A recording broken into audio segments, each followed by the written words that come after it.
Welcome back, everyone. It is time for another deep dive, and this earnings season is wild so far. Markets are hitting record highs, but some big names are getting hit hard. It is enough to make you wonder what is going on. We're going to make sense of it all today by looking at three companies, Estee Lauder, PayPal, and Palantir. They give us some insight into some of the broader trends. I think the things that really stood out to me were a beauty giant slashing jobs, a tech darling facing skepticism, and some economic data that seems to be sending mixed signals. So let's see what we can learn. Yeah, it seems like uncertainty is the theme of this earnings season, and these companies are right at the heart of it. Okay, let's start with Estee Lauder. They are practically synonymous with luxury beauty, but their stock took a dip recently, about 15% after their earnings report. What happened? Well, their revenue fell short, dropping 6% year over year. The biggest hits were Asia Pacific down 11%, and Europe and the Middle East down 6%. So it's not just about airport duty-free shops anymore. There's more to it. What else is going on?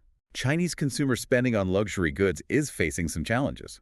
Right now, there seems to be a growing preference for local Chinese brands, and the economic slowdown in China is also a factor. Travel retail is still recovering from the pandemic, and Estee Lauder relies on that heavily. So Estee Lauder is facing some pretty big challenges. How are they responding to all of this? They have announced a restructuring plan. It includes cutting 5,800 to 7,000 jobs. That's a lot of jobs. Are they saying that their business model is no longer working? Not necessarily. I think it is more about adapting to a changing landscape. The luxury beauty market is super competitive these days, and they need to be more efficient to keep their edge. It's like decluttering, getting rid of things you don't need to make room for what matters. Yeah, and remember, they still have those iconic brands like Mbec and Clinique, and their balance sheet is strong, $2.4 billion in equity. They aren't going anywhere. Are their long-term prospects looking good, though? Well, their guidance for 2025 is a bit bleak. They're projecting revenue to be down about 10%. But this restructuring could mean significant earnings per share growth by 2026. It's a bit of a waiting game. So what does this all mean? Should I buy stock in Estee Lauder? That depends on your investment goals and your risk tolerance. But the company is taking steps to adapt. They have strong brands and a solid financial foundation, and their current valuation might be attractive for long-term investors. It is a balance between potential and uncertainty. That's helpful. Now let's talk about PayPal, another company that saw its stock drop about 12%, even though they reported revenue growth of 4% year over year. Why the drop if they are still growing? Investors are looking deeper than just the revenue numbers.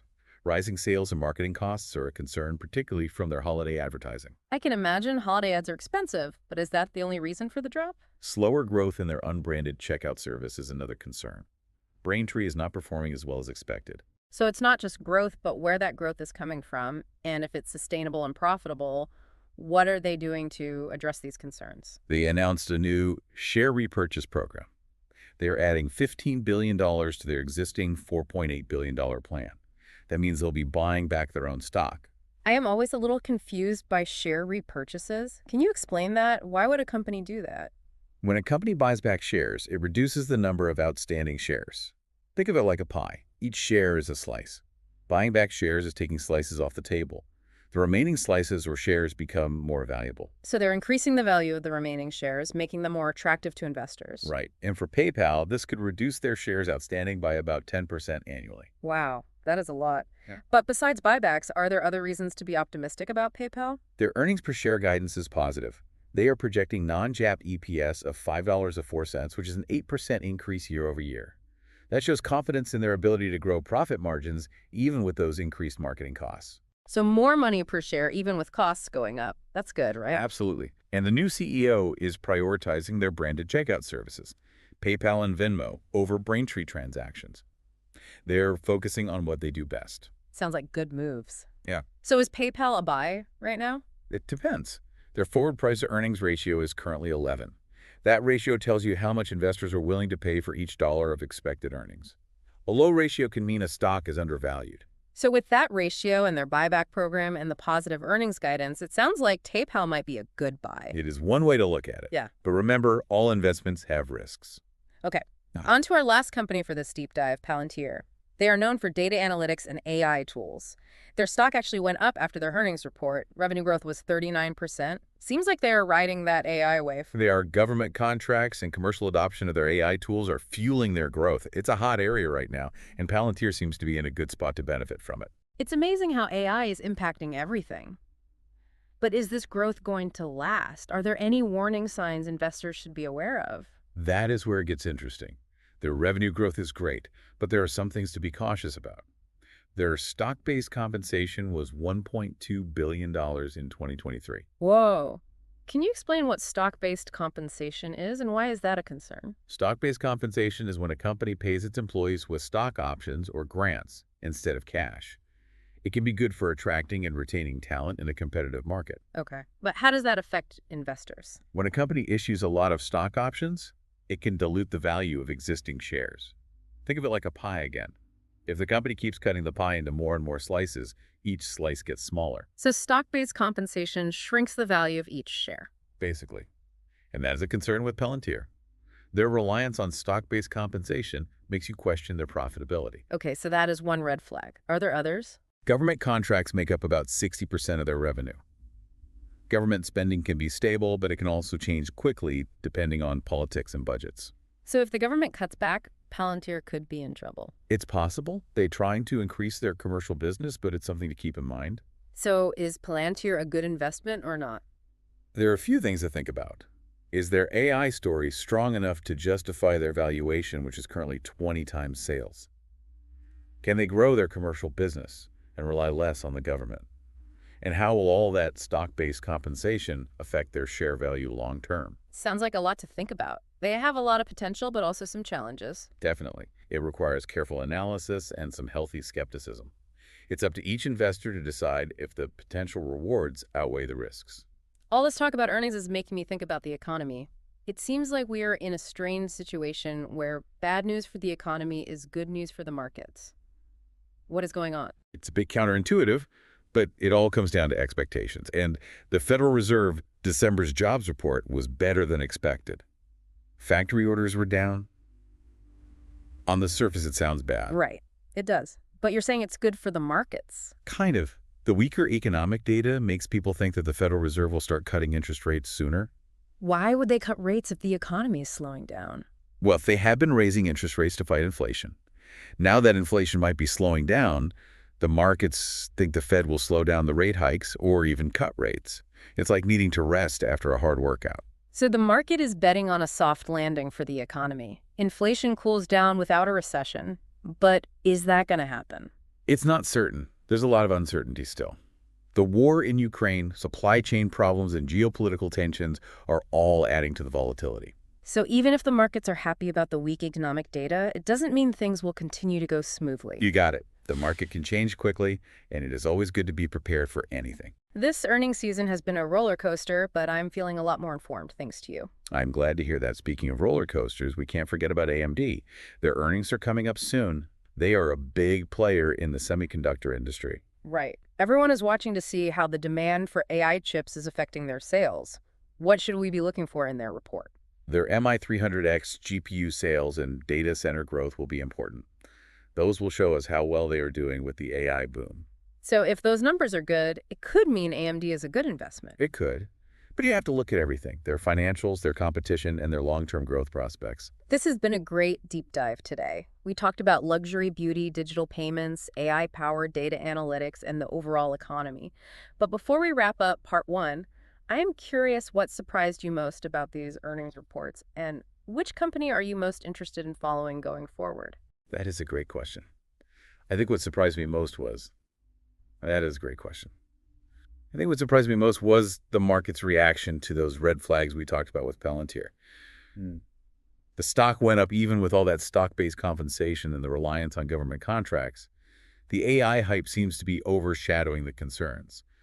I'm really curious to see how this plays out. I think I was most surprised by Estee Lauder cutting all those jobs. It is tough to see, but it shows they are serious about adapting to the market. It'll be interesting to see if it works out.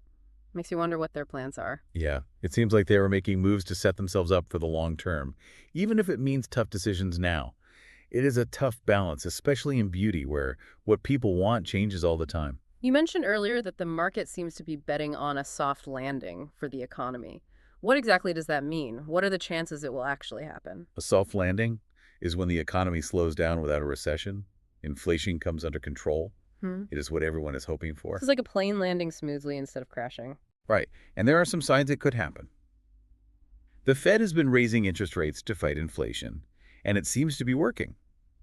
Inflation is slowing down a bit. But is that enough? Are we really out of the woods? I am still worried about a recession. I understand. It takes time for the Fed's actions to have an effect on the economy. We might not know for a while. Okay, so what should we be watching for? What will tell us if we are heading for a soft landing or something worse? A few things. First, inflation. Is it still going down? Is it going back up? Second, consumer spending. Are people still spending money? Are they cutting back? And third, the job market. Are companies still hiring? Or are they laying people off? So we need to see if the economy is slowing down more or maybe starting to grow again. Right. The economy is always changing. We're just trying to figure out what will happen next. It can be a lot to handle for someone who is not a professional investor. What advice do you have for navigating this uncertain economy? The best thing is to stay informed and focus on the long term. Don't get caught up in the daily ups and downs of the market. The market is always looking ahead. So don't panic and sell everything when things look bad. Right. Volatility is normal, and it can create opportunities if you're smart. The important thing is to have a plan and stick to it. But how do you make a plan when things are so uncertain? It feels like trying to predict the weather. It can feel that way. Do your research understand how much risk you're comfortable with and diversify your investments? Don't put all your eggs in one basket. That's good advice. It makes me feel a little better. Yeah. We've talked about the numbers, but what about the people? These companies are making decisions that affect real people's lives. That's an important point. We can't forget that behind the numbers, there are people, employees, customers, investors. Their lives are affected by what these companies do. Like Estee Lauder cutting all those jobs? That's a lot of people who might lose their jobs. It makes you think about what these decisions really mean. It does. It shows that even when companies try to do the right thing, their decisions can have a big impact on people and communities. It seems like more and more people want companies to be responsible and ethical, not just focused on profits. Definitely. Corporate social responsibility is becoming more important. Consumers and investors are paying attention. It's not just about making money anymore. It's about creating value for everyone and making the world a better place. So companies are being held accountable for their actions in a bigger way now? I think so. That's a good thing. It means that businesses have a responsibility to society beyond just making money. This has been a really eye-opening conversation. We've gone deeper than just the numbers and looked at the stories behind them. That is what we try to do with these deep dives. We want to connect the dots, explain what is happening, and give you the information you need to make good decisions, whether you're an investor, a business leader, or just someone who wants to understand the world better. I feel a lot more confident about understanding what's happening this earnings season. It's still a wild ride, but I get it now. That's great. It's a journey. The market's always changing, and there's always something new to learn. That's true. So to everyone listening, keep asking questions, be curious, and keep learning about the world around you. Absolutely. And before we wrap up part 2, is there anything else you would like to add? Any final thoughts for our listeners? We talked about Estee Lauder, PayPal, Palantir, but we can't forget AMD. Their earnings are coming up, and they are a major player in semiconductors. What they do could tell us a lot about how the tech sector is doing. For sure. Everyone will be watching AMD, especially with all the buzz about AI. Their MI300X GPU is made for AI, and it could be a big deal for the whole industry. So if AMD sells a lot of MI300X chips, it could mean that AI is making money for chip makers. But what if they don't? Could it mean the AI hype is too much? It could happen. Sometimes the market gets too excited about new technology and assumes things will happen that might not. So don't get caught up in the hype. What else should we watch for in AMD's earnings? So don't get caught up in the hype. What else should we watch for in AMD's earnings? Their data center growth is important too. That's where they're really going up against NVIDIA. If they are doing well in data centers, it could mean they're taking market share and they'll grow a lot in the future. It sounds like AMD's earnings are a big deal. They could tell us if tech is really back or if we're in for a rough time. It's a big moment for tech. And even if AMD does well, it doesn't mean everything is perfect in tech. There are still those bigger economic problems that could hurt the market. You're right. We can't forget about those. This earnings season has been a good reminder that there are always risks, even when the market is doing well. Absolutely. The market keeps us on our toes. It is always changing, and you have to be ready for anything. It's what makes it so interesting. This deep dive has been great. We talked about so much: Estee Lauder, PayPal, AI, data analytics, the economy. I feel like I really understand what is going on this earnings season. I am glad to hear that. And remember, this is just the beginning. There is always more to learn. Every earnings season, every time the market moves up or down, Every decision a company makes is a chance to learn and grow and understand the world a little bit better. So true. To all our listeners out there, keep asking questions, stay curious, and keep learning. And that is it for this deep dive into earnings season. Thanks for joining us.